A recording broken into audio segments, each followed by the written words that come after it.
need of love. That's a hell of a thing when love is in need of love. Come on. For me, love is the manner and way in which we communicate as a family our humanity. And the material that has been given to build on our humanity is character. So when there is a quest, it's a quest for finding character resolved. And that's the issue. When you look at the issue, you know the issue is you. What goes up, it is said that it must come down. What is done above shall be done below. And we look at how the sun, the moon, and the stars are interdependent of each other. That means they are in harmony with one another. Come on. Someone says that harmony is the key of my sisters and brothers. The weight of leadership. Leadership. When I think of leadership, I think of what is called communal patterns.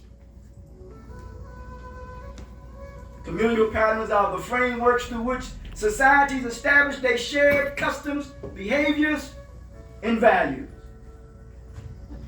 These patterns reflect the interconnected nature of human relationships and are essential to sustaining communal life. Some key communal patterns include reciprocity, the mutual exchange of goods and services in support to strengthen social bonds. 2, shared responsibility, a collective approach to decision making and accountability within the community. 3, rituals and traditions, culture and spiritual practices that reinforce unity and identity. 4, collective problem solving, the communal resolution of conflicts and challenges through dialogue and consensus. Not in monologue, but in what? Dialogue. Number 5, resource distribution. The equitable sharing of wealth, land, necessity to ensure the well-being of all members. This country said that there is a pursuit of happiness. Happiness is the joy that you feel when you're in pursuit of your potential, even though there was self-indulgent men. But well-being is a good word rather than happiness. Well-being. 6, intergenerational continuity. I realize that Dr. Du Bois says that our way of life has been interrupted. And that's why he talked about reparation. But I'm talking about the continuity. Dr. King one time said that the ghetto is like a domestic colony always being depleted, but not replenished. Has anybody ever depleted you and ain't replenished you? God Almighty. Intergenerational continuity. This transmission of knowledge, values, and customs from one generation to the next maintain the social cohesion. Dr. Martin Luther King Jr. famously said, a genuine leader is not a searcher for the consensus, but a molder of the consensus. All right.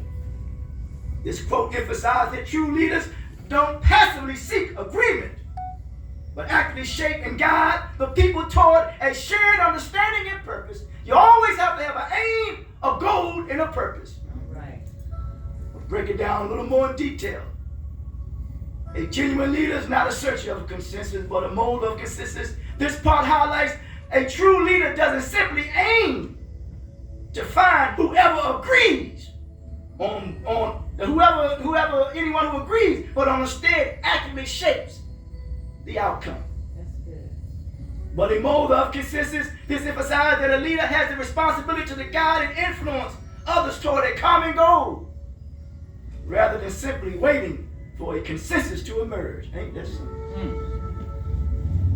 In context, this quote often attributed to the great Dr. Martin Luther King Jr., whatever you may think of him. It is a powerful reminder of the active role of leadership, shaping a shared vision and direction. Elijah Muhammad says that vision stems from the source of one's thinking.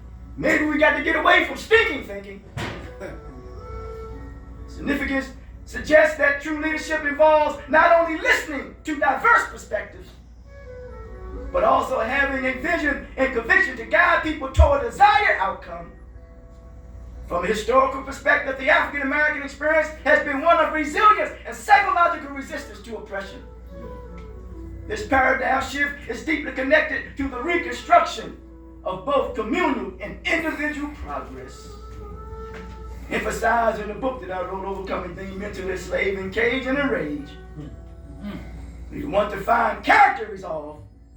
African American religious tradition has played a significant role in fostering this paradigm shift by promoting self-reliance, economic empowerment, and social cohesion.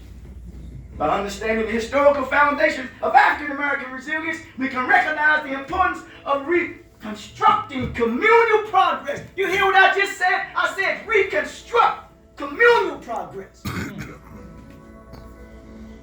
through business-minded approaches. Isn't this a business here? Because the business is perpetual. It says I must be about my Father's business. That means you must be perpetual. But Father means we must honor one another. When it comes to economic empowerment, building businesses of self-sustaining communities to counteract systematic disenfranchisement. A lot of you all doing that in here today. Religious and cultural paradigm shifts, emphasizing spiritual and moral fortitude as a tool for psychological and social liberation. Community reconstruction, establishing educational institutions, economic initiatives, and social organizations that uphold the values of self-determination and collective progress.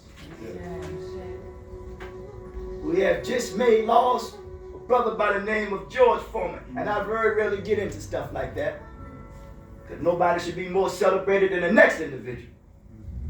But one thing I realize in this wise, in closing, that we all have an imagination. But in that imagination, you must be able to execute what you imagine that could come about. And the way to do that is you must have a deep conviction about what you are going for and what you're going to bring about. Thank you. Ashe. Ashe. Ashe.